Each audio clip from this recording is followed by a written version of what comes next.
Joining me today all the way from South Africa is without a doubt a legend of our great sport. She's a three-time Olympian, three-time Olympic medalist, two of which were gold from Atlanta in 1996. She's broken 14 world records in her illustrious career. Yes, that's right. I said 14, a massive number. And she's widely regarded as one of the greatest breaststrokers of all time, not just women's breaststrokes, but breaststrokers of all time. And it is my honor and privilege to welcome to Off the Block Swimming Podcast to Penny Heyns. Penny, how are you? I'm good, thanks. Thanks, Robbie, for inviting me. Not a trouble at all. I'm very thankful. We talked about it earlier, but I do want to let people know that I stuffed up my time zones and I was supposed to talk to you probably about 6 hours ago, but I messed it all up. And I'm very grateful that you were able to still reschedule your day and fit me in. So thank you very much. No problem. Now, I know what's it about lunchtime over there? Yeah, it's about midday. Yeah. Yeah, no. So what have you been up to already today? What have you got achieved? I know you're someone who looks like they're achieving stuff every day. You don't want to know the unusual. I live on a farm and one of the ponies have some kind of abscess growth happening in the mouth.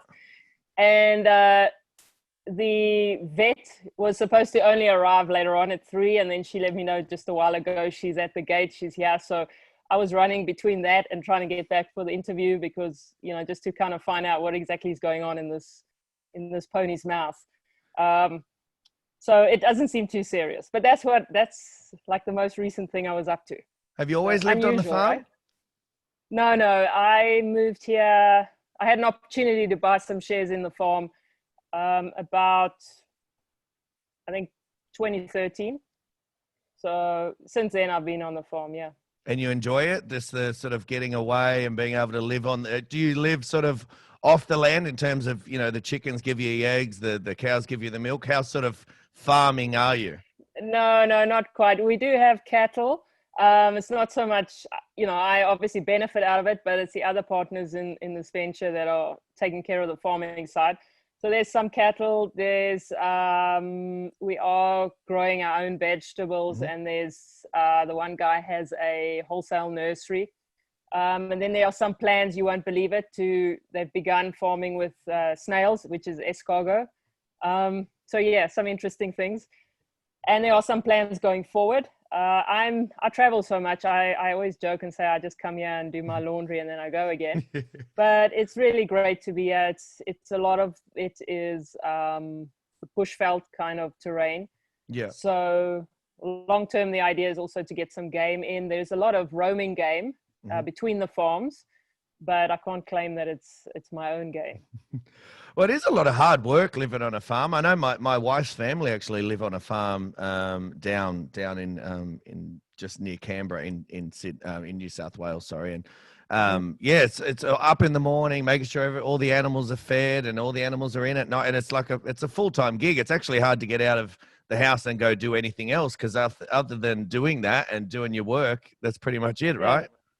Yeah, well, fortunately, there's some staff that's been here with the previous owner for 30 years, so they know the drill. And obviously, when I am in South Africa, I can work from home. So that's great. Yeah. Well, mate, I want to check in with you as well because obviously the pandemic's happened and this is the first time I've spoken to anyone that's in South Africa. Usually I'm talking to Kiwis or swimmers from England outside of Australia, but how have you guys been affected over there? And personally, have you been affected? I think personally, not so much in terms of the stresses that would be associated with being in lockdown. I mean, being locked down on a farm is not so bad, you know? Yeah. As far as business goes, a lot of work with, you know, let's say on the books this year entailed a lot of travel. So that obviously was shut down and postponed until we can one day get on an aeroplane again. So a lot of the swim clinics had to be delayed. On weekends, I do a lot of stroke correction, coaching. So that was obviously not happening for a long time. Fortunately, the other things that we do, I could do over online coaching and, you know, that kind of stuff. So webinars. I think what's happened, for many people is that we've been forced into using the internet and sort of catching up with the times. So it's been an interesting journey. There's been some surprises along the way. I was surprised that how the opportunities came with regards to doing talks, virtual corporate talks, that kind of thing. And, it seems like they're just happy to remunerate in the same way they would if you were traveling for 2 days. So Yeah. that was a bonus. Yeah. Well, where have we been without Zoom? That's what I want to know, because there's no way I would be talking to you right now if the pandemic hadn't happened and I'd worked out that, Exactly. I can, Zoom in with Penny Heyns in South Africa. There's no way I would have even considered that before. So it's funny, hey, that, we adapt and we move on. Yeah, no, it's been great. It Talk to certainly me. changed things in the way we'll do things going forward, right? Oh, 100%, 100%. Well, even as a coach, and you were doing it as well with those sort of one-on-ones and stuff like that, you can still have your one-on-one maybe meetings. So normally on pool deck, once I'm finished at 7, those are the times where you'd catch up with parents and swimmers. But that also takes time away from your family and things like that, where now I can kind of go, all right, well, we'll Zoom in on Friday afternoon and I don't have to be at the pool and they don't have to be at the pool. Correct. Mate, I'm interested with you guys in terms of the legends and how you would have gone if you were still swimming right now with the Olympics being postponed. So obviously we knew the Olympics had to be postponed. It was just the best for all the athletes because it was just the most fairest thing probably across the board. How would you have gone if you were still swimming though? Was that something, do you think you'd take easily on just in your stride, or do you reckon you would have struggled a little bit?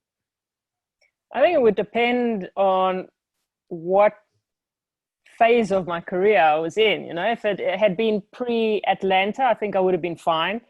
In hindsight, possibly an additional year or a delay for Sydney might have been a blessing in disguise. It would have given me some time to kind of catch up again what I lost. It wasn't the best year for me. Yeah. But I think when you're a top athlete and you're at your prime, in other words, you've really prepared well, I think you can handle it. I think when you're uncertain and you feel like, especially those also on the brink of retirement and they feel like they're almost in a hurry to get it done, I think that would be a difficult adjustment. But certainly I think for some it's been a blessing in disguise, and for others I was doing an interview and they were referring to Alison Felix and saying that this, she's really getting older and this may really put a spanner in the works for her. So I do understand that as well. I think it just depends on the individual.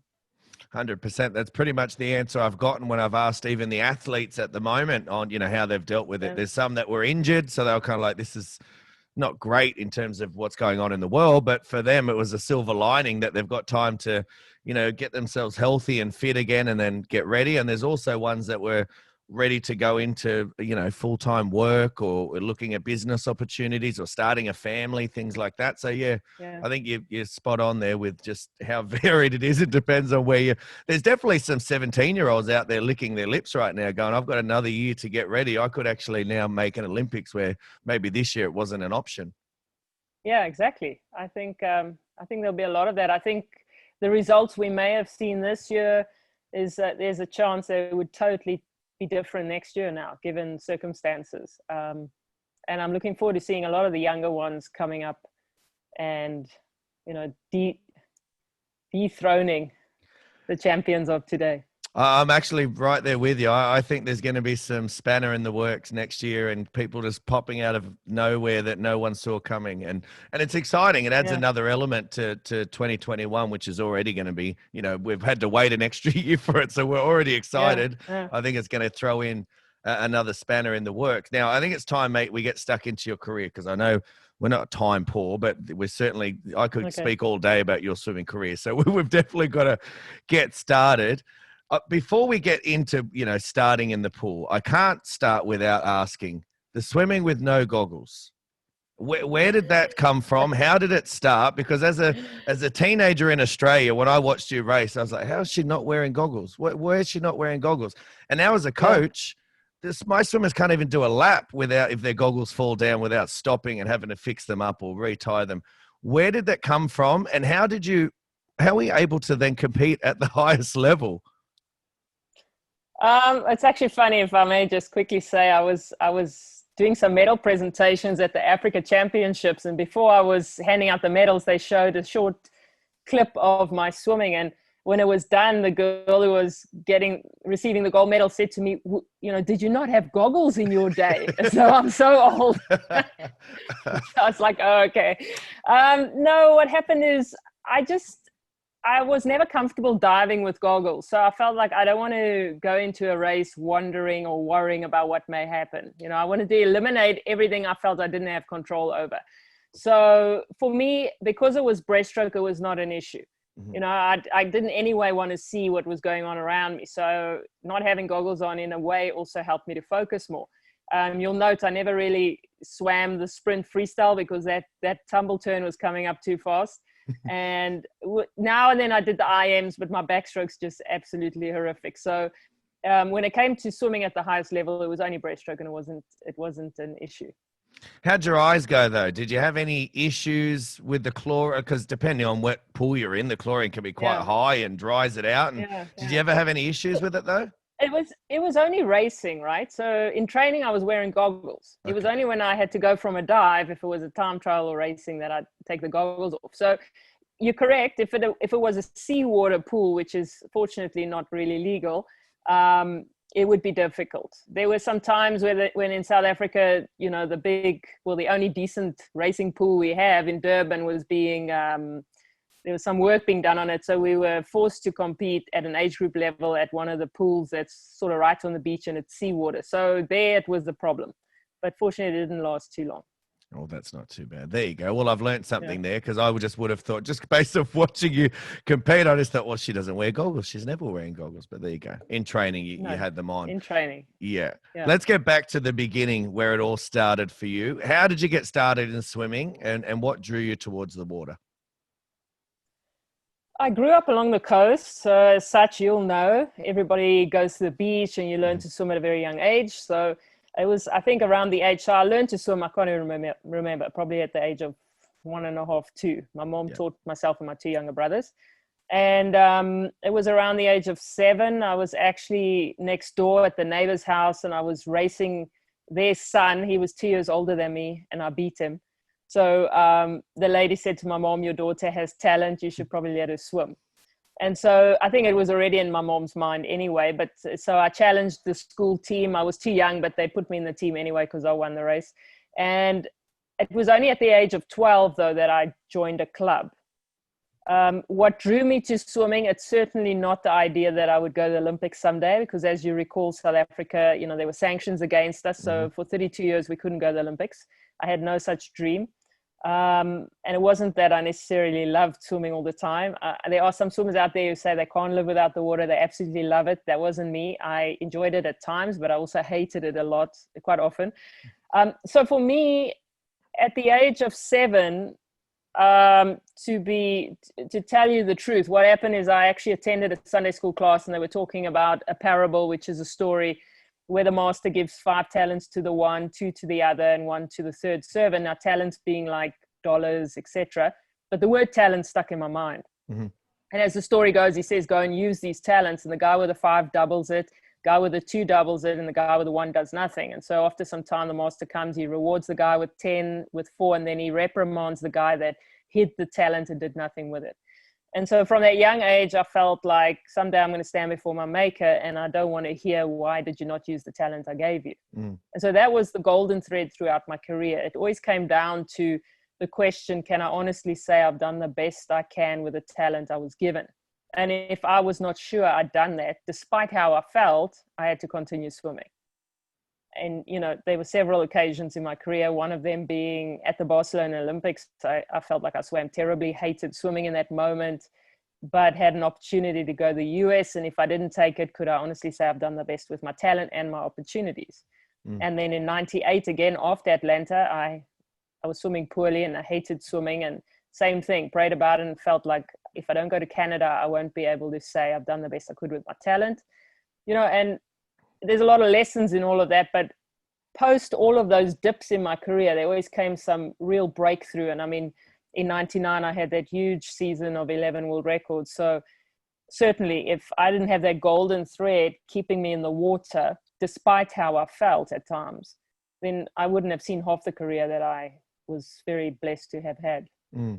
That's a fantastic takeaway, Patty. I couldn't have ask for a better, story there. I think anyone listening to that should be listening very closely and intently in terms of just if you've got something there in terms of a talent, you've got to look at yourself in the mirror and say, have I done my best? And as you said, you'd always do that no matter if it was a good day or a bad day. So love it. Thank you very much for sharing that story.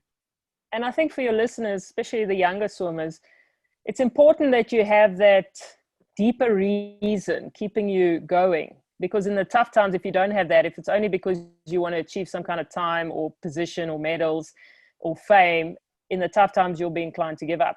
The other side of all of that is if your driving force is wanting to know at the end of your career that you've done the absolute best you could with the talent you were given, you'd also be less inclined to be tempted to cross that line and cheat, because then obviously that wouldn't be you doing the best with your talent. So I really think when we, as a coach for you as well, when you work with younger swimmers, it's so important to instill the right values in them and force them in a way through asking the right questions, but guide them into answering the question as to why are you really doing this? Because as you'll know, a lot of swimmers, unfortunately, they may be extremely talented, but they're also not doing it for the right reasons. They're doing it because mom and dad live vicariously through them and they wish they had been a certain level swimmer, Mate, it is very funny you say that, and I don't like to, because you're telling way better stories than I'm going to ever tell, but I do make sure, I make a point as a coach at times that I will stand at the front door when the kids walk in, especially the older athletes, and I'll say, why are you here today?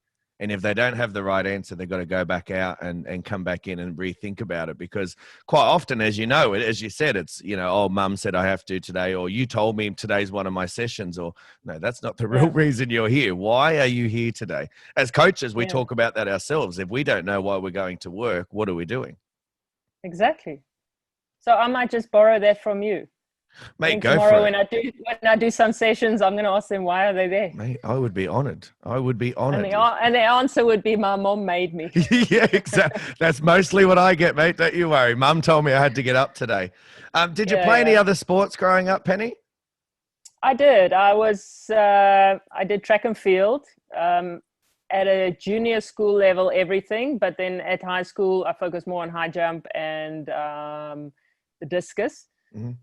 Again, growing up along the coast, I was nipper. I think in Australia, you guys also call it nippers. And then junior life saving. So I did all of that. And despite the fact that the beach where I grew up has the highest record of shark attacks in such close proximity.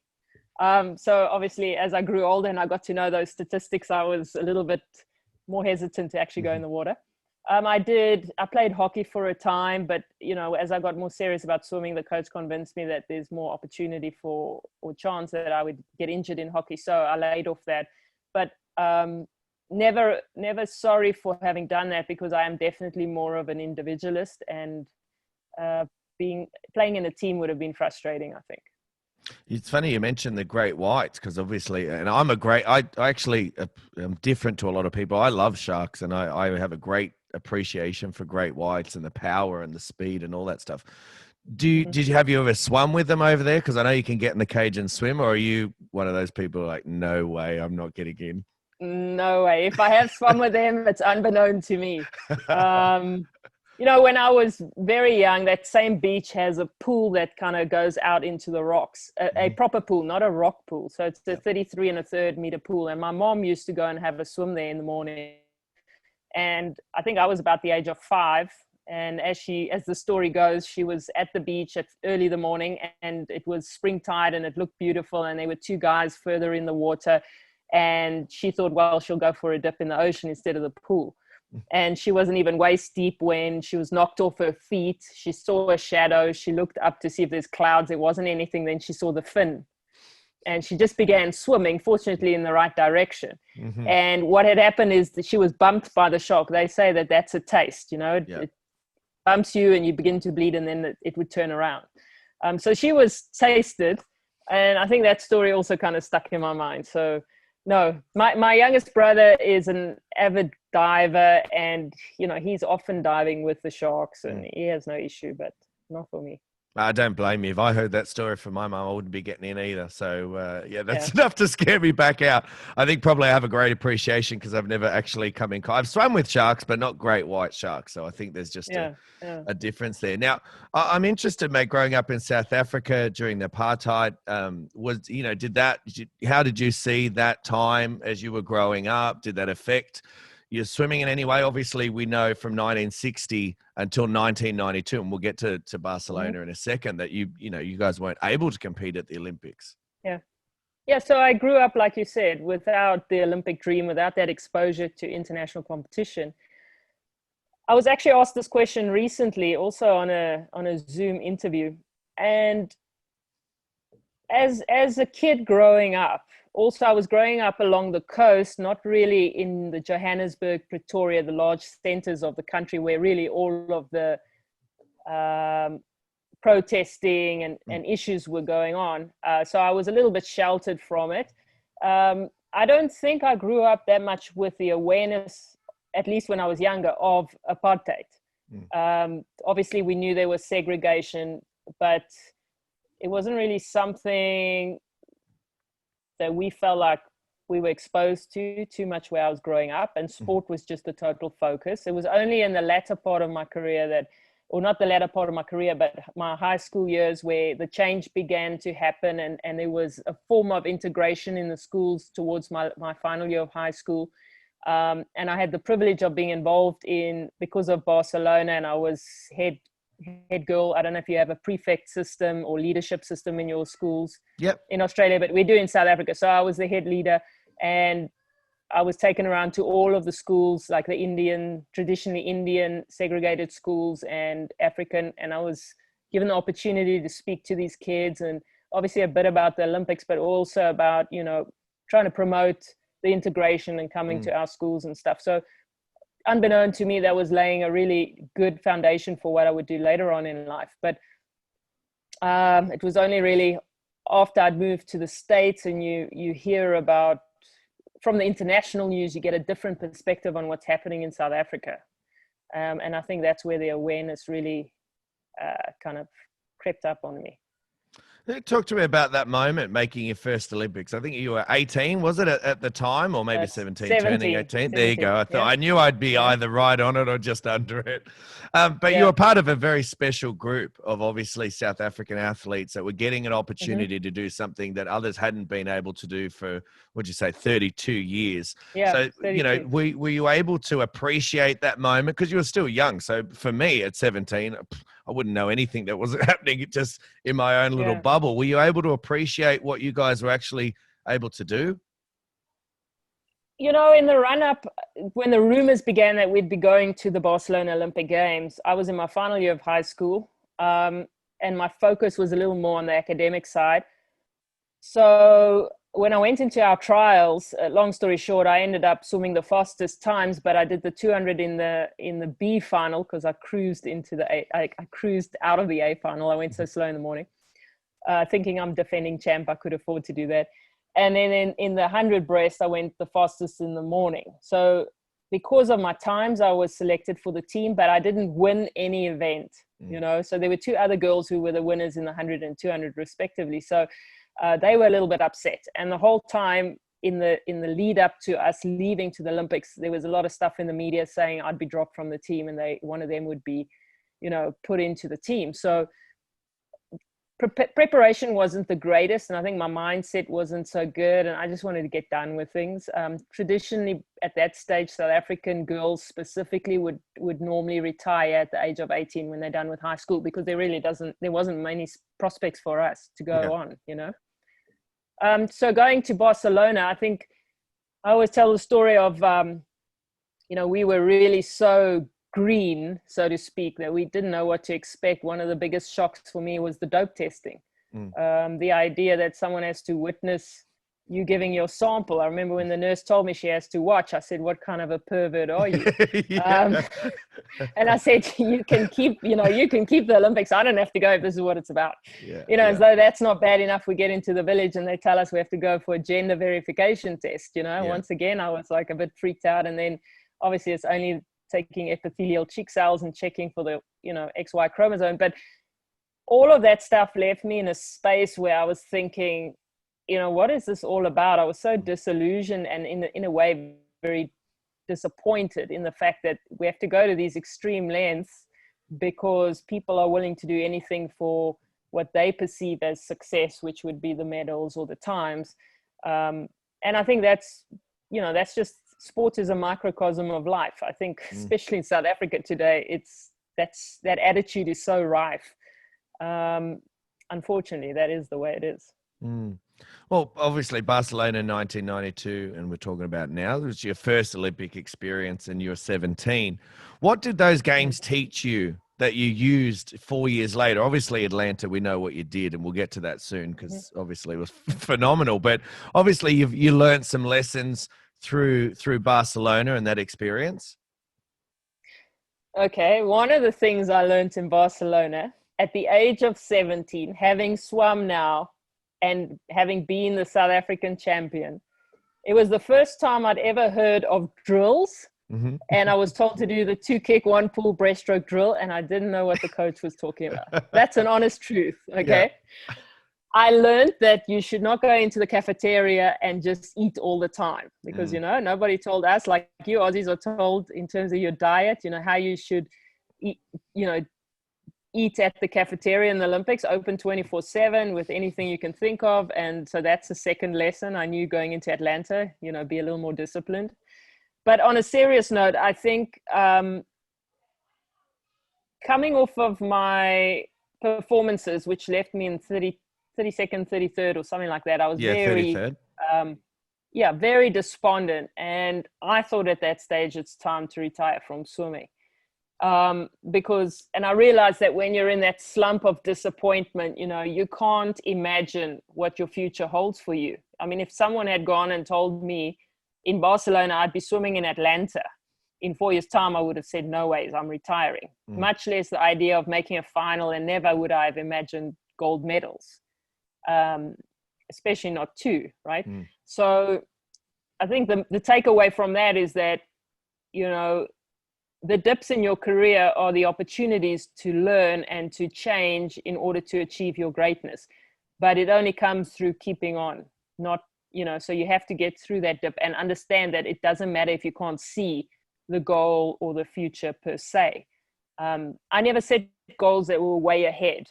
I know that works for some people, but my goals were never to go to the Olympics or win medals. It was just to keep improving my time. And as I did that step by step, eventually I looked back and I thought, wow, I can't believe what happened. Sometimes I feel like I don't know how it happened. And then I think another big one that I was very conscious of not letting it happen again is the fact that in Barcelona, I was quite overwhelmed by the fact that this is now the Olympics. So, and then obviously I didn't swim my best times.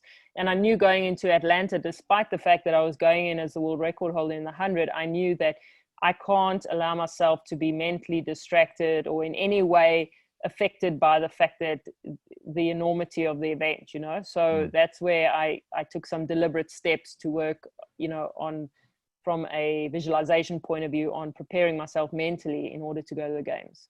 Well, there's no doubt. It would just be another meet. I had to go into the Olympic Games thinking this is just another meet. Yeah. Well, there's no doubt that you learned from Barcelona, because obviously we talk about you went over to America, and the next 4 years, you return back to the Olympic arena and you're ready and raring to go in Atlanta.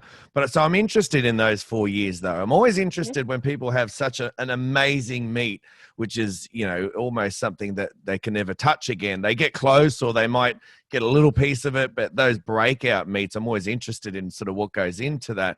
Talk to me about the changes in the program, the changes in mentality, the changes that you went through the next 4 years.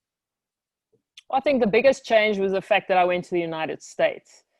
And I really encourage young swimmers. I know maybe in Australia it's a bit different, but definitely in South Africa, although I'm not popular for saying this, I really believe the US has a lot to offer, not only because of facilities and coaches, but probably more so the system that they have in terms of the collegiate system, because you are put in a position where you're competing at a very, very high level, often against international, swimmers of a very high level. Yeah. And you're doing so almost on a bi-weekly period of time. So every second weekend, you're racing really, really fast people. And I think another thing for me personally was going to the States and swimming in yards. I had no mental block as to or ceiling in terms of what I think I needed to swim. You know, I got there and they told me you're a 102 breaststroke, and I said, oh, okay, I'm a 102 breaststroke, not knowing that that was a 109 or something like that, which at that stage I was only going a 112, right? Yeah. So I made the drop because everyone else is swimming way faster than that, so it just pulled me along. And then when I went into long course swimming, I saw the drop in my times. So first of all, going to the States, I think also, not my first semester, that was a roller coaster and a lot of homesickness and unhappiness and crying in my goggle, and needed to find ways to handle that, you know, those changes. But from my second semester onwards, I changed coaches and I was swimming with Jan Bitterman, who was a former swimmer himself. He competed for Sweden, and he was at the Barcelona games himself. So for me, going into a position where I'm being coached by someone that had at that stage done much better than I had done, that was the first time that I was faced with that. And so I think the respect, obviously, factor was there. And in many ways, I had made some changes just prior to joining him in terms of my stroke, and I'd set some goals and I had a plan on how to achieve those goals. Because in fact, he told me when I first was supposed to go to him, he told me, no, I wouldn't handle these workouts. You know, I should go and swim with the sprint freestyle girls. And I said, but I've got a goal and I've got a plan, and this is how I'm going to do it. And either you can help me or someone else can help me. And then he said, if you give 100%, I give 100%. So we began working together. As it turned out, the other two breaststrokers at that stage working with him were two Swedish breaststrokers, males. They got injured. And so for a whole semester, so that's about 4 months, I was the only swimmer that Jan was coaching. So in a way, we grew together. It was his first season as a coach, and I was being exposed to a whole different way of training. Up until that stage, I'd only really been doing 5 workouts a week of about 3Ks, but it was all bam, bam, bam, all fast sprint breaststroke, and you know, no drills. Like I said, I didn't know what that was. So it was I'd say the load I was doing in terms of training. I'd never been exposed to much dryland training other than just playing other sport. So I was getting into the gym for the first time and learning how to do that and plyometrics. So it was a combination of all of that. And it took some time for my body, I think, to adjust and get used to it. And then, of course, I think a big, big turning point in my career came with South Africa going to the Commonwealth Games. You know, I got a bronze medal there in the 100. And then from there, we went to the World Champs. And obviously, the top swimmer at that stage was Samantha Riley, and the one to look up to. And I had a lot of respect for her. And what happened is, in the morning of the 100 breaststroke at the World Champs, I won my heat and I swam a personal best time. I just dipped under the 110 for the first time, or the second time, maybe after Commonwealths. And I was seeded second going into the final behind Sam. And there I learned a very valuable lesson, because in the morning I had absolutely no idea who I was going to swim against. And to this day, I actually don't know. No offense to the girls I was racing, but I don't know who they were. I was just swimming my own race. But that evening, you know, as I went in, just about to break out from under the water, I caught a glimpse of Sam from the corner of my eye. It wasn't a deliberate look. I just caught a glimpse. And with that, I got distracted and I saw how she was getting further and further ahead. And where I used to count my strokes, I just totally forgot to do that and totally didn't swim my own race. Long story short, as we know, Sam wins with a world record, and I come 6th with a time that's a whole almost second slower than I did in the morning. And you know, I would have had the girl who got the bronze was slower than I was in the morning. So that was a tough lesson, one of those moments once again where I thought it's a good idea to retire from swimming. And then my mom said to me, but you know, you can retire and forever wonder what if, or you can choose to look at your failure and learn from it, because therein lie the nuggets of truth, the things you need to learn in order to catapult you onto tomorrow's successes. And that was exactly 2 years prior to Atlanta. So that was a turning point in my career. You know, in hindsight, it was quite prophetic, I suppose. I really think if I'd been more successful in Rome, there's certain things I wouldn't have learned, and Atlanta would not have happened. So that failure, for those listening who don't like the idea of failure, you know, failure can be your best friend if you would perceive it in the right way and see it as an opportunity to grow. And it was at that point where I set some goals for myself, and that was that the following 2 years, every year I would improve by a second. So that meant I'd go 108 the following year, and then in 96 I'd go a 107.5. At the time, Sam's record 107.69. I fully expected Sam would continue to improve her record, so I didn't think I wasn't going for the world record. I was just going for a time. As it happened, each season I did exactly. I worked the plan, and in the heats of the 100 breast at our Olympic trials, I managed to break Sam's world record. I still thought she'd break it afterwards again. And that set me up for the preparation for the Atlanta Olympic Games. So I think that's a lot of things happened in those 4 years, but I think that was really the crux of the matter.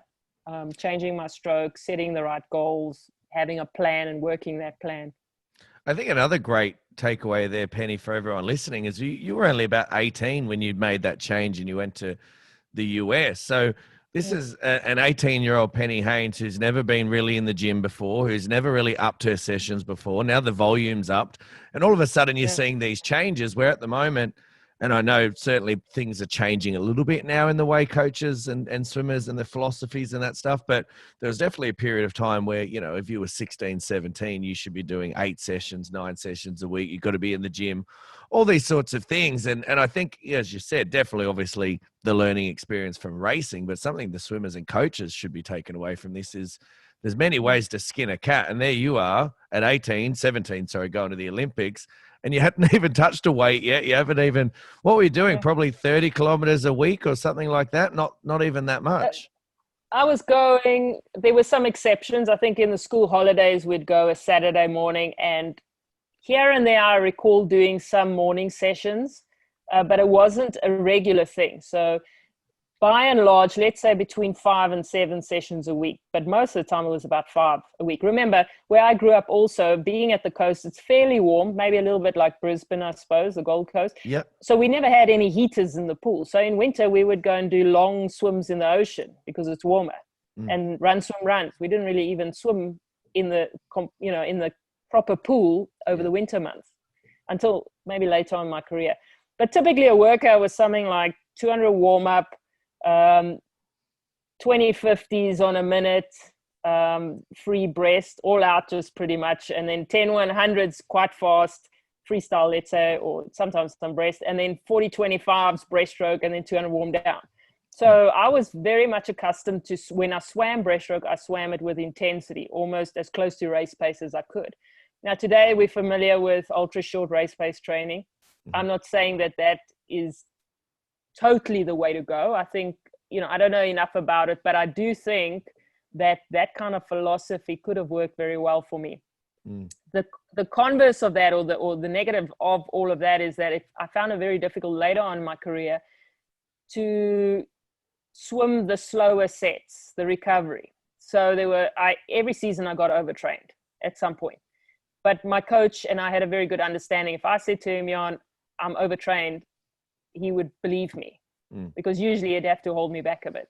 So I felt confident to really listen to my body and say to him, look, I'm going to do X, Y, and Z. I mean, a good story is a month before we left for the Olympic Games in 96, we were training in Puerto Rico in a 50-meter pool, whereas in Nebraska, I was in a 25-yard pool.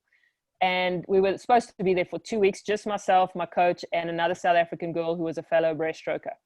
And after the first week, I felt like this long course, I wasn't handling it. I was just my stroke was breaking down, and I was very unhappy, and I was very prayerful about it. And I felt like in my heart, I need to go back to Nebraska and swim in the 25-yard pool on my own. And so when I told my coach this, I said, I'm going back to Lincoln, I'm going to swim on my own. And actually at that point in time, they were busy fixing the 25 yards. So the only pool available was a 15-yard diving well. And I said, I'm going to go and swim there for a week. And he said, no, we're not going. And I said, you're right, we're not going. I'm going, you're not going. And I went back. And this is a month before Atlanta Olympics. I mean, it sounds absolutely crazy. But in my gut, I just knew I have to do something different.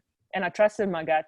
As it turned out, I was spot on in the Olympics, and the other girl was a bit overtrained, or she overshot her taper. So I think the other side of this is, as you grow older and you become supposedly wiser, you also become a little more obedient, and you think you can handle more. And I should have listened to my gut in 2000.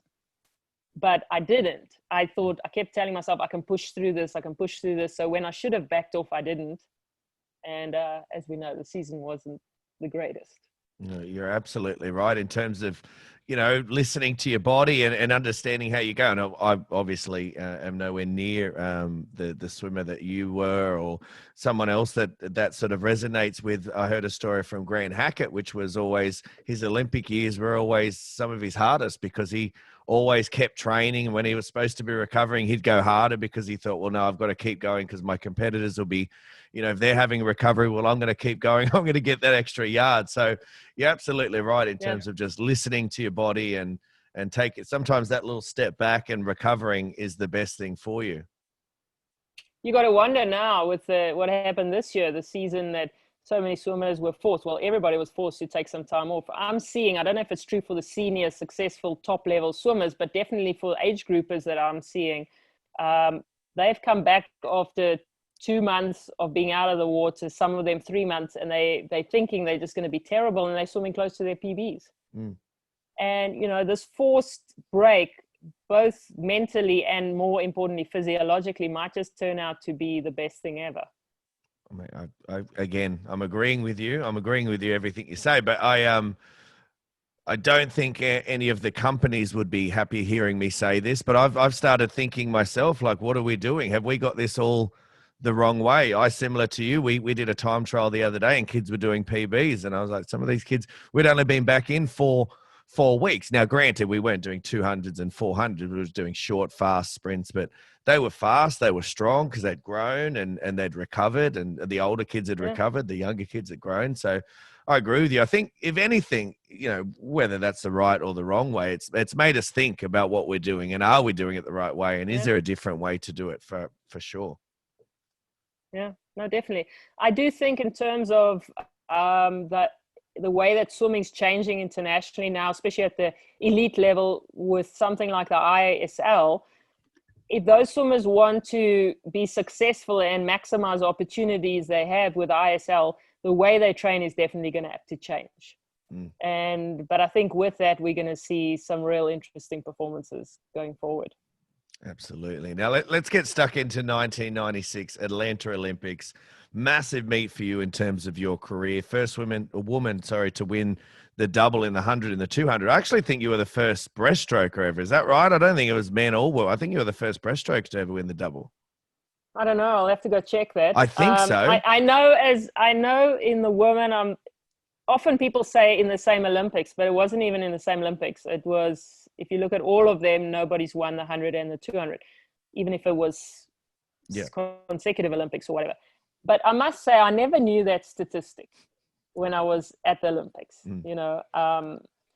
As far as the only one, the first ever, I don't know about the men. Obviously, after me was Kitajima, who was awesome. He did it in 2004 and 2008. But if you think about the double, what's kind of funny to me is people have asked me, what was my preparation for the 200 going into Atlanta? And I said there was absolutely no preparation, at least not mentally in my mind. I mean, I did the normal training. I was totally focused on the 100, especially given my performances at our trials. And a week before we went into the village, we were at our holding camp and we were training at Auburn University, and I'd had a good workout and my coach came to me and said, now what's the plan for the 200? And I said to him, I don't know.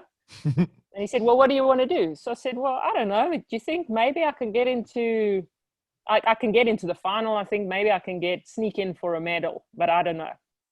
And I went and sat one side and I thought to myself, I'm in the best shape I've ever been in my life at that stage, and I may never have another opportunity. So I better actually take this 200 seriously as well.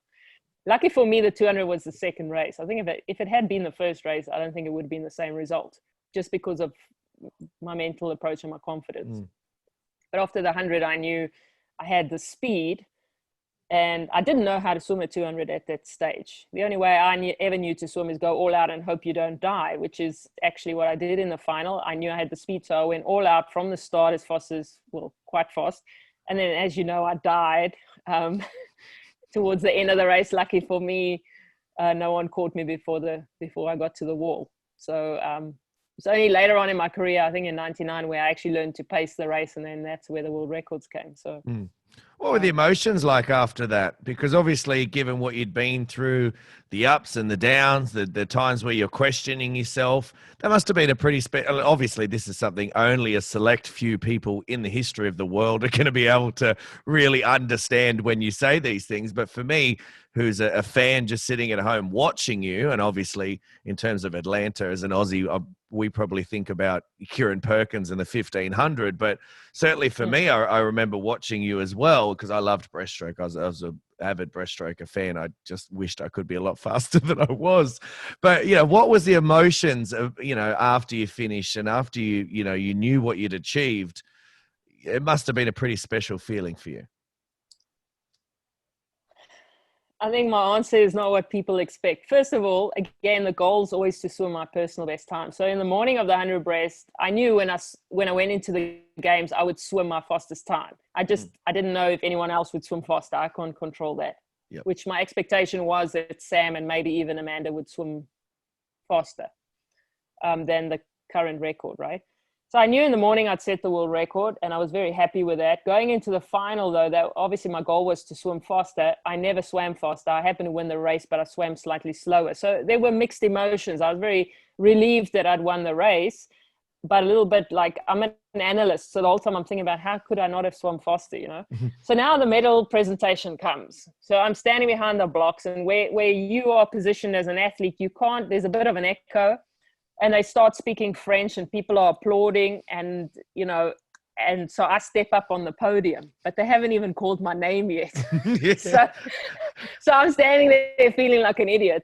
And then, of course, they award Amanda and Sam, and now the anthem starts playing, the flag goes up, and I start thinking, but this doesn't, this anthem sounds different, okay? And I found out a couple of years ago what actually happened is they had the wrong version somehow of the South African anthem, and they contacted the radio station in South Africa and they played the anthem over the telephone. And that was apparently the first time it ever happened as well. I must be honest, I didn't know the words to the anthem because it obviously had changed and I'd been in the States. And I'm standing there thinking, should I be crying? I should feel something. But the only emotion I felt, or the predominant thought in my mind, and this is the honest truth, is that I was standing there thinking, I feel bad for Sam, because I honestly thought she would either win, or if not win, she'd be second. And I knew that obviously her run up in preparation for Atlanta was not without its own challenges. And so, my thinking during the 100 presentation was very mixed emotions. By the time the 200 came, I obviously knew the drill a little bit more. So I think I enjoyed the moment more. But still today, as I look back, and I see how other athletes are enjoying the moment when they get the medal and they walk around the pool, they take their time about it. Whereas I felt very pressured with the TV and the ushers saying, move along, move along. I was just obedient, moving along. So I didn't really savor the moment as much as I think I should have. Lack of experience. Yeah, well, obviously, and it's different for everyone, right? So I think it's always good to hear those sort of stories in a way, because it makes you more real in terms of, what you're going through. I think a lot of people would probably go through those things, and maybe sometimes they don't even tell those stories. They just give the cookie cutter, oh, it was great. It was great to be up there. But I think it makes you more real in terms of feeling free to give those stories. Mate, you broke the 50-meter world record during your career also. What made you so good, do you think, at being able to dominate an entire stroke the way you did from 50 to 100? Because we know these days that the 50-meter race is very different from a 200. We know that, a 50-meter sprinter almost is in its own, niche at times. Like they're just a completely different athlete to some of the 200 swimmers. What do you think made you able to go from the 50 to the 200 and dominate the way you did during your career? I think the background I had from a young age, always swimming breaststroke with a high intensity, helped. I'm definitely more 100 swimmer by far than a 200 swimmer. And so therefore, I think being in the middle of those two distances, it served me well. I had a lot of upfront speed. often people say to me the stroke between a 100 and a 200 is two different strokes. I never saw it that way. Yes, the timing in terms of you're going to reach into your stroke a little bit more in the 200 is different, but I think I swam the same stroke across all three distances. Other than that, I don't know. I look back on my career and so I don't have answers for some of the things, even after the 200, some people ask, well, what did you feel after the 200 in Atlanta? And the honest thought was, why me? Why did God let me win the 100 and the 200? And what now? If this has been allowed, then what's the responsibility that goes with it? And so too, as I grow older, I look back on my career. I don't know how the 50 happened. The story behind the first 50 is that I was actually in the middle of a 100-meter race. My coach had told me the previous Wednesday that I should try for the 50, and I said no, I still want to try and swim a really good 100. And so I waited till the Friday, and then in the race, the Friday, I went all out and happened to break the 50 world record on the way to a 100-meter swim. And so obviously then the next time I tried it, being just a straightforward 50, it was easier. I don't know if it was a mindset. I really don't have the answers. Well, I think it was definitely a period of time as well, because we know now in terms of race plans and things like that, you just blew my mind before when you said you won Olympic gold medal in the 200 and you really didn't have a race plan other than dive in and away you go. I mean, can be simplified to today. I think at times we do overcomplicate things today because we've got certain stroke rates and certain stroke counts and all these things. And some kids just need to, depending on who it is, because some are very analytical about what they need to know. But some, to your point, I think just need to get in and race, and maybe we overcomplicate things. Exactly. I think if you look at the current swimmers also, I think there's two swimmers that I've always thought would maybe do all three or at least the double. And the one was, well, actually three, I suppose. The first I thought was Liesl Jones. Then I thought Sony maybe, but I knew she could never do a 50. I think one that's pretty good across the three distances is Efimova. And then now we've got Lily King, who suddenly seems to be able to swim a 200 quite well. I don't know. The Americans seem to think she's going to do the double. I don't know. We'll have to wait and see. But I think today the people are training more specifically towards a certain discipline. So you get a 50 and 100 swimmer. They tend to be the same. Now and then you get 100, 200 successful. But I think they're training, the 100 and the 50, they're training in a similar way. And the 200, the training is different. I think what helped me again is the fact that I've never, and I still don't believe one should train breaststroke at an easy pace. So you shouldn't swim a slow breaststroke and you shouldn't swim a tired breaststroke, because that's not the stroke you're going to be racing. So anytime I swam breaststroke, it was almost all out. Go as hard as I could. And I was trying to keep that same intensity that I would if I was racing. And then, so most of my training also, even when I was successful in the 200, the main set that season, when I had that breakthrough, was I thought I'm training for the 100. I was doing 30-50s on a minute long course and going quite close to, let's say, the second 50 of my 100. Yeah. That kind of pace. As it turns out, those repeat 50s, by the time I swam the 200, I was like, it's only 450, and then the breakthrough came. Whereas a lot of 200 swimmers and even 100 swimmers, they'll go and do a lot of 200s up and down. Whenever I did that, I got overtrained and never paid off in my season. So I just think, again, we may see some changes. I suspect people like Lily King are doing the shorter, faster things. And I think we'll see what happens in the 200. Who are some of your favorite competitors to race against? I think top of the list, because it just was the era we swam in, would be Samantha Riley. Other than Sam, there was some that would come and go. Liesl Jones came. Well, actually, Liesl Jones, the first time I noticed her was at the last Olympics. So she was after me. I think the Aussies were actually the strongest competitors that time, the rivals. So there were others like, I think Brooke Hansen was just kind of getting into it. Yeah. I can't remember everybody's names now. As far as Americans go, there was Christy Cowell. At one stage, definitely at the collegiate level, there was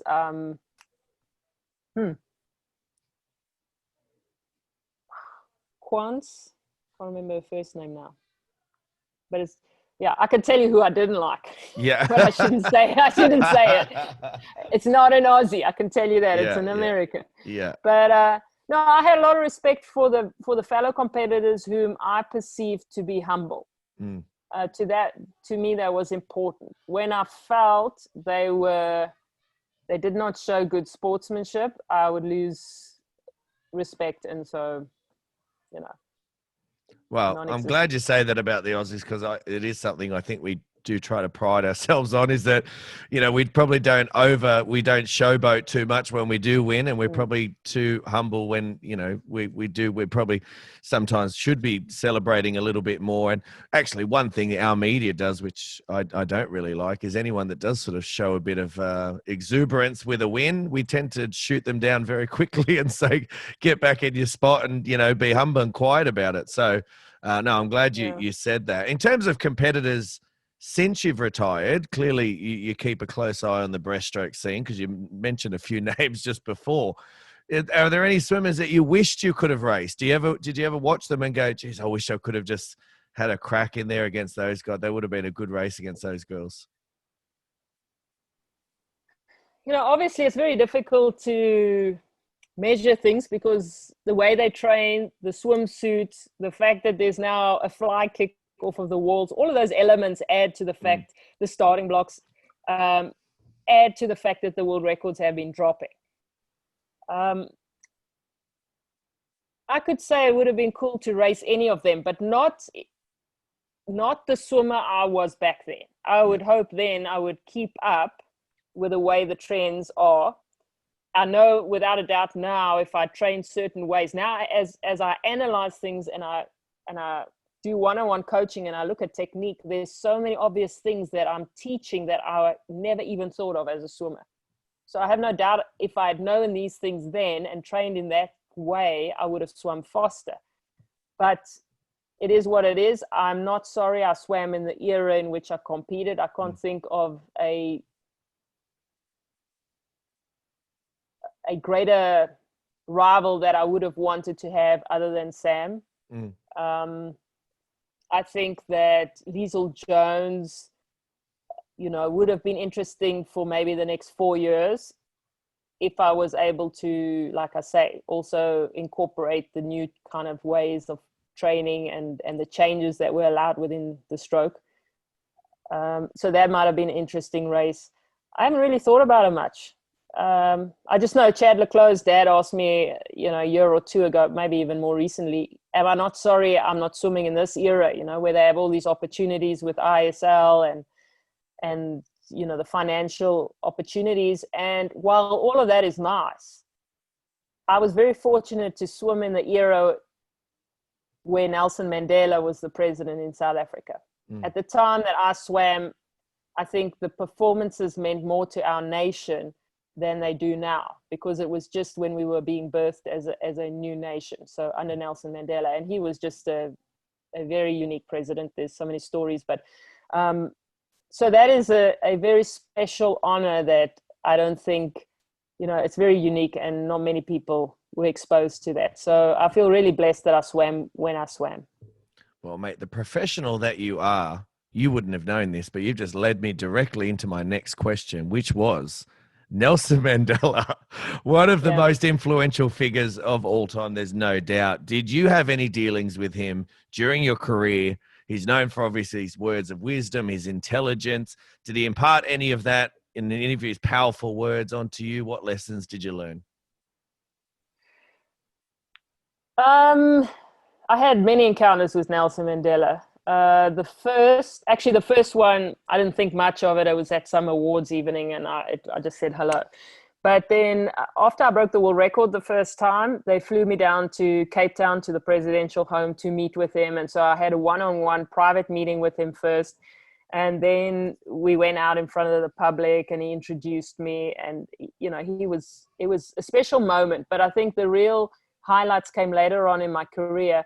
After we returned, some of the moments I really remember, the wow moments, was after we returned from the Olympic Games in 96. We were in Pretoria at the Parliament buildings, and we were, actually it was at his residence, and we were dedicating the medals to the nation, and doing some speeches. Myself, Josiah Degwani, who won the marathon, Marion Creel, who won the 100 back bronze, and then Ezekiel Sepeng, who won the 800 track. So it was 4 of us. And after that, we went into a private room with Mandela. We call him Madiba. And as we were speaking, he was busy telling us that, our role as leadership and as, as role models, how we should behave, and that the responsibility, etc. And then one of the caterers brought a plate of eats and set it down, something for us to eat. And he got up before any of us could do anything, and he served us.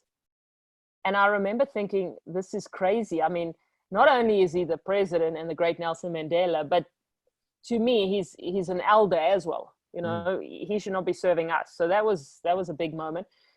Another moment was, there was a presidential sports awards, and I was seated at what I assumed was the main table, because the deputy president was there, and there was the other medalists were there, and I saw the seat next to me was open, and I still thought to myself, who would not show up to this event?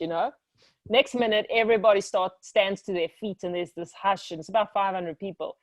And in comes Nelson Mandela, and he had the tendency, he would sort of stop and shake every person's hand, not everybody. But I mean, even my business partner, Zelda, she was in event management. They did those banquets. They were the eventing company that did those banquets. And she said that even behind the scenes, Nelson Mandela would have the waiters and all of the staff that worked on the event line up, and he would go and greet each one individually and shake their hands. That's just how he was. So anyway, he makes his way into the room, and eventually he comes and he takes the seat next to me. I couldn't believe it. So now I'm seated next to Nelson Mandela. So the evening begins, and there's a very well-known South African musician, Yvonne Chaka Chaka, who was singing. And obviously Nelson Mandela enjoyed her music, because he was, really enjoying it. Next minute, he kind of slaps me on the back and he says, "Penny, let's dance." So we had to get up, and he's doing the Mandela jive, and I'm like, not sure how to dance. And 500 people are watching us. They're all seated watching us. And then I think something that, well, there's 2 other unique moments that blew my mind. I'd swum fairly poorly for a year or so after Atlanta. And then finally in 99, as you know, it was a great year, but I was slowly getting back to form in the beginning. And so it was our national championships, and I'd swum the 200, and I'd won with a time that was, I think, the first time I went a 225 again. And I was standing outside the pool speaking with some kids, and someone came to me and said, "Listen, the president wants to speak to you." And I said, I thought the swimming president. So I said, "Okay, I'll be there just now." She said, it was Zelda. And she said, no, the state president, Nelson Mandela, wants to speak to you. So I was like, okay. So I go to the office answering the phone. I think it's a prank. Yeah. Answer the phone. He comes on the phone and he says, "No, he just watched the race on TV. He's very happy to see I'm back on form." I mean, who knows that? Half the people at the pool didn't know that I was back on form, know? That was what was unique about him. If I think of other presidents who served after happened and what they should say, it wasn't that they necessarily took a personal interest. And then when I broke those 4 world records in Los Angeles in a row, it happened on the 17th and then the 18th. The 18th of July is his birthday. So afterwards, I got back to Canada, and then one night in the middle of the evening, the phone rings, and I'm thinking, who phones me in the middle of the night, I answer the phone, and it's Nelson Mandela. And he says, no, he just wants to say well done on those world records that he saw, and, also thank you for breaking world records on his birthday. And then I still said to him, congratulations on his marriage. He just married Graça Michel. Mm-hmm. And then I said to him, because he had just finished up his term as president, I said to him, what is it like not to be president anymore? And he said, it's like walking out of a jail cell for the second time. So that was amazing. There were a few other encounters afterwards, but, after my career, it wasn't quite the same anymore. So very special time. Yeah, absolutely. Those are great stories. And I think one thing that stuck out to me with all of those was him paying attention to a lot of the things you were doing, and it's obviously Yeah. famously in that Invictus movie, which was probably, I've spoken to a fair few South African friends of mine. They do say it was sensationalized quite a bit, that movie. But the one thing that sticks out to me was how closely he paid attention to what the rugby team were doing and all that stuff, and it just blows my mind that someone who's influential and as powerful as he was, would be watching. And I'm sure for you to get those phone calls from Oh, it was from amazing. Nelson to go, what's he doing? Keeping an eye on what I'm doing. Yeah, yeah. No, Mate, it was cool. by the time this chat comes out, it's going to be the 20th anniversary of the Sydney 2000 Olympics, which Okay. is a milestone, obviously, for not just the Olympic Games, but obviously Sydney. And obviously, we're probably a little bit biased here, but I think it's still thought of as one of the best games, the greatest games ever. Before we get to the pool and what you remember about that, because we've already touched on that, and I know sort of your feelings towards your results there, but That's what sort of okay. sticks out to you outside of the pool, outside of the competition, with the athletes' village, with the facilities, with the atmosphere? I know something that was really big in 2000 was the volunteers. I know a lot of the volunteers were getting high praise in Australia. What sticks out to you most about your trip over here? I think Australia was the country that loved, in my perception anyway, in my career, the country that loved swimming more than any other. And in a way it felt to me, I wouldn't say like home, but it felt, in terms of swimming, I felt very comfortable there because I felt like I received so much um, love and respect the previous year specifically. So the volunteers were great. I think for us as swimmers, everything was so professional. Awesome pool. I think one of the best in the world. Obviously, I broke the first world record in that pool, so that's why. No, I'm joking. But I think for me, the village definitely was a step up from what we had in Atlanta. It was really well. I think the layout was good, and the facilities were great. For me, if I compare Sydney and Atlanta, the one good thing about Atlanta was where we were living, the village was right back to back with a pool. So we didn't have to deal with transport. So for me, I took that for granted. And when I got to Sydney, I felt, oh, hell, suddenly I have to walk to the bus and I have to get the bus, all of that, which I just didn't even think about beforehand. For us as South Africans, we had the hospitality area down at the harbour at the Daintree. And so that was a highlight. I remember after the games, after all the competition, that was a really nice place to hang out. For me, I think, like I say, being in Australia made it special. And then one of the things that was quite special to me personally was, having had a little bit of a disappointing Olympic Games, it meant quite a lot to me knowing that Sam also had her disappointments and didn't make the Sydney Games. She interviewed me for, I can't remember what TV station, but it was significant to me that the person that was my biggest rival, it felt to me, was the one person that really understood where I was at and what I was feeling at that point in time. So that also was, I think, quite special. Well, let's get into it. Talk to me about your results from the pool there. We know you got bronze in the 100 breaststroke, just behind Megan Kwan, our very own Liesl Jones. I think Yeah, Liesl was 14 at that Liesl time. was great, and you can deduct what I feel since I don't say anything about Megan. Yeah. Liesl was humble, Yeah. and Megan was. For me personally, going into the Sydney Games, like I say, 2000 was a year that was, there were things that I made dumb choices. I tried some new things like sleeping in an altitude tent and still training hard, which was absolutely, now we know, the wrong thing to do. I had a teammate who passed away. I got a little bit too involved in the week that she was still in ICU. Her parents kind of dragged me into it. The team was away. I was the only one in Calgary. I really thought she's going to pull through. And as it turns out, got to the point where her parents asked me, do you think we should switch the machine off? So I didn't think any of it would affect me.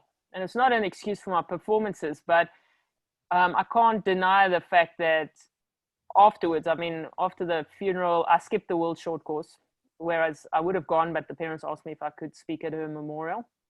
So I skipped the world short course, and afterwards on the way home, I was on the same flight as somebody, a friend of hers. When he got off the flight and we said goodbye, it wasn't even 5 minutes and I started feeling ill, throwing up. So subconsciously, I think all of this, it was the first time I'd ever seen anyone pass away. I was in the room when they switched the machines off. So, and then I continued training hard because I didn't think it affected me. But emotionally, I wasn't recovering the same way I had in 99. So I was doing the same workload, even a little bit more, but I wasn't recovering properly. On top of that, I made decisions then obviously based out of a bit of a panicked state, which it turns out was also not the right thing. I didn't listen to my gut and take the time to recover like I would have done in 96. I was silently, subconsciously arrogant enough in 96 to say, I know best. In 2000, I'm a little more obedient and I do everything I'm told to do and I don't listen to my gut. On top of all of that, it wasn't because it was an easier time. I read in the media. Now also prior to 96, I didn't bother about the media. I was in my own la world, just swimming. Now in 2000, someone brought to my attention in the media that there was an article where Megan Kwan apparently said she had a photo of me on the back of her door and she would throw darts at it. Now, usually I would have just laughed at that, which I did, but it stuck in my mind. And for that, I actually lost respect. Yeah. So when it came to the race, I can't say I wasn't focused. I was focused on trying to swim my best, but there was also a little bit of maybe more of a sense of rivalry that I, against this person that I had felt before in any other races. And then one thing that I only thought about, honestly, about 2 years ago, I was, along with Susie O'Neill, and there were some others, we were part of the Speedo team that were testing and developing the new, I can't remember what they called it now, shark skin, but those long suits and the jammers, So, I mean, I know when I tested that suit on a 50 meters, I was faster. But now going into Sydney, I felt like my legs were not recovering. And what I should have done is worn that suit in the heat to see what it's like. But I decided because my legs were tired, I didn't know if the compression would make it worse. So I chose not to swim in that suit at all. Despite the fact that myself and Susie and those, we actually had custom-made suits. We weren't even the general sizes. I had like the best suit there was, but I chose not to race in it. And then about 2 years ago, it dawned on me, I never swam in that suit and everybody else swam in that suit. So the what if question came up, But if I look at the race in the 100, I went out way faster than any other race. It was faster than my split in the world record the previous year. And I just didn't have it to come back. The gas was gone. So maybe I should have paced the race better. The outcome may have been different. But I felt on the day I swam the best race I could given the circumstances. And so I was satisfied with the position. If I think back today on regrets, I regret some of the decisions I made, but I don't regret the outcome because I feel it was an opportunity for me also to, as much as I've been a winner on the highest stage, I also experienced a setback, and it gave me an opportunity to choose how I would deal with that. And I hope in the eyes of the world that I dealt with it in a way that was a good example as opposed to not. As for the 200, after the 100, my coach said to me, scratch from the 200, this is just terrible. There's something wrong. And I wanted to scratch, but I was prayerful about it. And from a faith perspective, I felt like God was saying I need to swim. So to me, that was a faith journey to kind of be obedient, because I actually journaled it, but I felt the night before like I was being asked, will you swim the 200 even if it means you won't go beyond the semi-final? Will you do it if I ask you to? Yeah. And so for me, I felt, okay, will I do it? Yes, I will. And as it turns out, I didn't quite think I wouldn't make it to the semi. I thought I'd at least make the semi, but I didn't. So, and that was the very last race I ever swam. I got out the pool, walked across the pool deck, and that was the last time. If you were to ask me what regrets do I have in my career, for a time, I think I dealt with a sense of shame that I didn't even recognize. But because of the way the South African media reacted to it. So I felt embarrassed subconsciously at the fact that I got a bronze, which is ridiculous if you think about it. But the biggest regret, I think, is also a what if question. In 99, I had that amazing season, and then coming off of Pan Pacs, I came home and then swam short course, which I didn't swim often, and I broke the world record in the 100. And then a week later, I broke the world record again in the 100 and time trialed the 50. Within half an hour, I broke that record. The following day was the 200 breast. And I decided this has been 11 weeks of competition. I'm tired. I'm going to the world short course next year. I'll do the breaststroke then. And I'll do the 200 in the following year. And so I chose not to swim the 200 and I went on holiday. As we know, the following year didn't happen. And so that's the one record I never had, which I kind of think I could have had I swum the race that day or the following day. And I think the lesson in that is to the younger listeners is that never wait until tomorrow. We take it for granted that we'll be around the following year or next week or the next race, but you don't know that. And so every single race and every single opportunity is something that we should take and make the best of it. 100%. Now, often athletes struggle with transitioning from being an athlete and being a high elite athlete, which you were, into everyday life. That transition isn't easy. And I spoke to Susie about this not long ago, in terms of, as an athlete, at times it can be all consuming. It can be quite selfish in a way, because everything has to be around you and everything has to be around how you perform and how you get ready for it and all that sort of stuff. And all of a sudden you're in everyday life, and your family want to see you and your friends want to see you and all these things, and you've got to start to taper to everyone else around you. How did you deal with life after swimming? Was it something that you got into quite easily and you actually enjoyed sort of being away from it all, or did you struggle for a little bit? I struggled.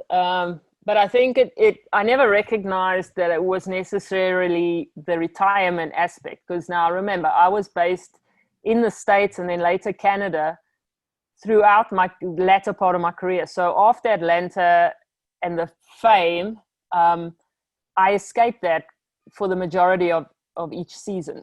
So when I eventually retired and I moved back home, suddenly I had to deal with the fact that people recognized me, and I was never comfortable with that. So I became a bit of a hermit. So that was uncomfortable. The second thing is my mother passed away 5 months, well, sort of in May of 2001. So it was, a couple of months after I retired. And I never dealt with her passing, I think, immediately, because to me it was easy to imagine it like I was overseas for 8 months of the year and I don't see her. So I never really emotionally dealt with that. South Africa, as you know, there's always all of in the news, all of the issues around safety. And having been abroad where I felt safe, coming back home, suddenly I had to deal with the mental aspect of feeling like, am I okay? I would wake up at night and check the doors. It almost became, I don't know if I was obsessive compulsive, but this subconscious awareness of safety being an issue was that retiring, I didn't realize, and I think a lot of athletes possibly don't realize this, that, as an elite athlete, the way we train and then that excitement around competition at that high level, we produce an abnormal amount of serotonin and dopamine.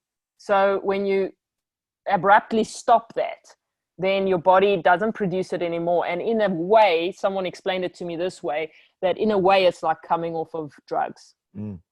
So from a chemical perspective, I think there's also an aspect that we need to look at when it comes to elite sport. Then that's aside from the fact that I think a lot of elite athletes also suffer from not just circumstantial depression, because we all go through that. We go through the Olympics, it's a great high. And then afterwards, when you come off the high, everybody goes through a bit of a slump. And there may be some depression at times because of circumstances.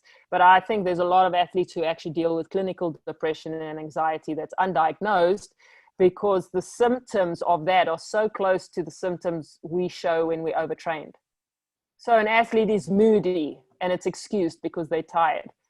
An athlete can become aggressive or be anxious and we think it's because of competition. But then when they retire, afterwards, we still display that same behavior. And then suddenly people don't understand what we're going through. And then the other side of the coin is when you are an athlete like, let's say, Michael Phelps at the very highest level, and you've performed greater than anyone else, if you are depressed, everybody looks at you and says, but hang on, what's wrong with you? You've got no reason to be upset.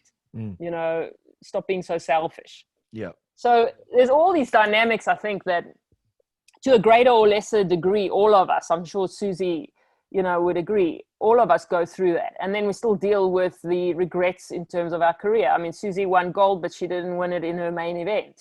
So I'm sure she had some issues around that.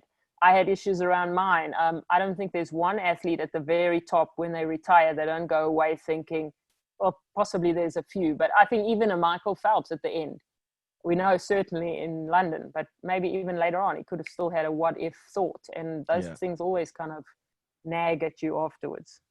I think what's interesting.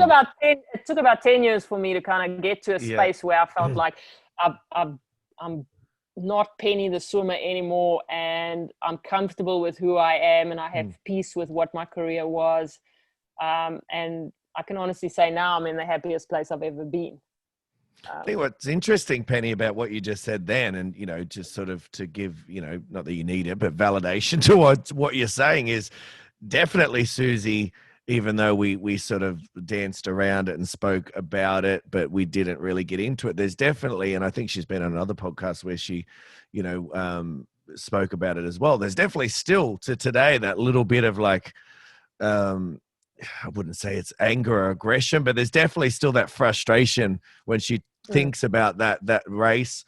Speaking to Grant Hackett, I know he looks at his silver medals that he got in his career as disappointments. He actually said he gets disgusted when he looks at them. He actually keeps them in his drawer at work sometimes because he looks at it as if, okay, well, that I don't want to have that today. So he actually works harder in his daily life because he doesn't want to look at those silver medals. So I think it's a champion's mentality, if I'm being honest. Nothing that I can really understand, but I'm only doing this based off the research of talking to you guys. Is the champions out there have this different mentality that things do stick with them for a long time after, and it's those, you know, moments that maybe didn't go the way they had planned. And I think a lot of people can't understand that. It's only you select few, I think, very special athletes that can understand it.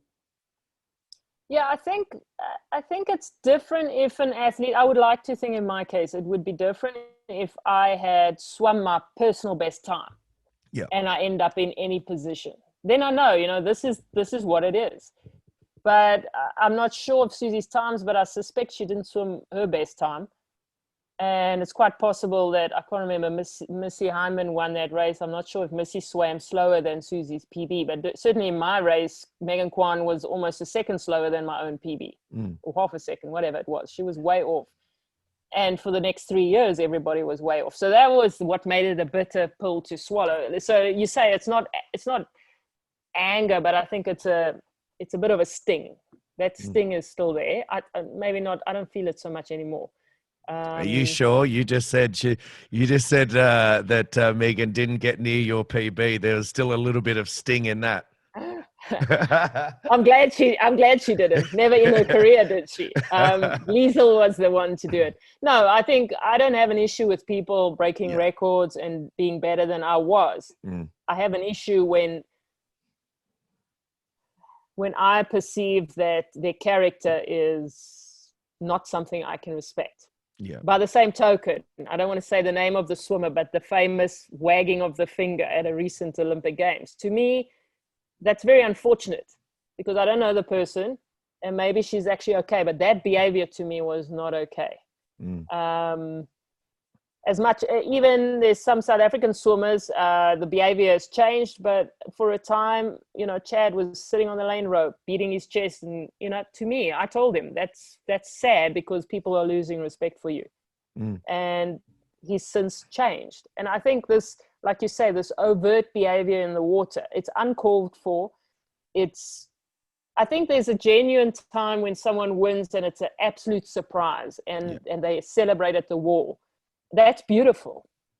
But when it becomes the showmanship, I'm a bit disgusted at it. And I think for the younger generation today, you know, it's all about social media. And the more I can put on a show, the more likes I'm going to get. And so unfortunately, the behavior is driven by the wrong kind of, I think motives, and that's where it becomes a little bit unpleasant, unsavory.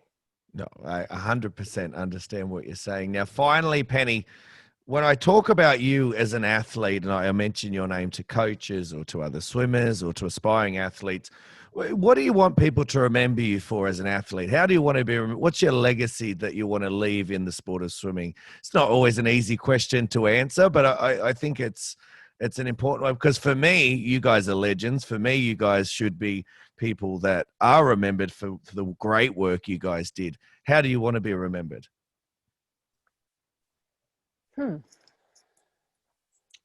I think more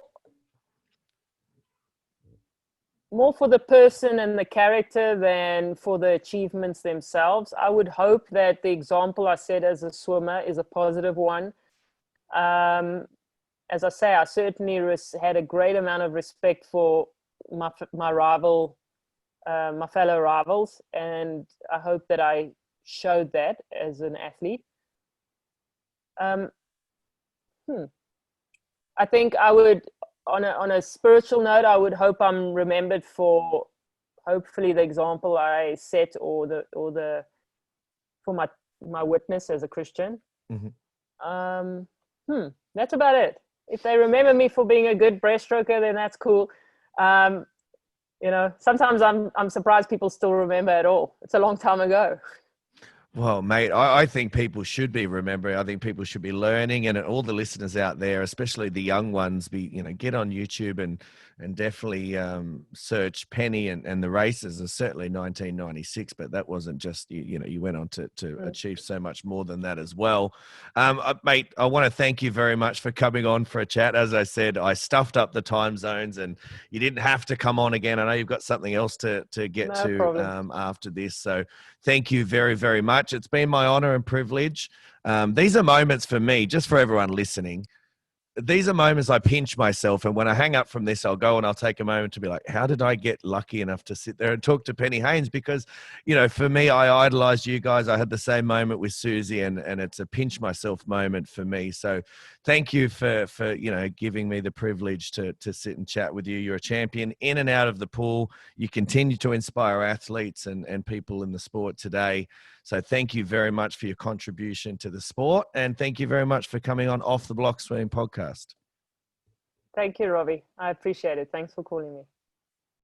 Today's episode of Off the Block Swimming podcast is proudly brought to you by Pro Swim Workouts.